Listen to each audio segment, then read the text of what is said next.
आज हम आप लोगों के लिए एक बेटी जन्म सोहर लेके आए हैं। जब बेटियों का जन्म होता है तो घर में बड़ा ही उदासी से छा जाती है, पर ऐसा नहीं होना चाहिए।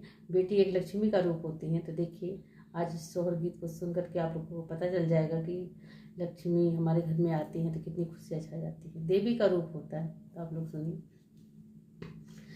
जनमी है बेटी आंगनवा तो कन्या रतनवा तो कन्या रतनवानु हो। रामा उतरी है लक्ष्मी आंगनवा मुदित भाए मनवा मुदित भाए मनवानु हो। रामा उतरी है लक्ष्मी आंगनवा मुदित भाए मनवा मुदित भाए मनवानु हो।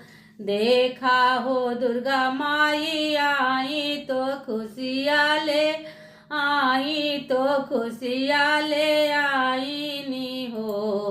रामा शैल पुत्री ब्रह्मचारिणी चंद्र घटा काली चंद्र घटा काली हो। रामा शैल पुत्री ब्रह्मचारिणी चंद्र घटा काली चंद्र घटा काली हो। जनमी है बेटी आंगनवा तो कन्या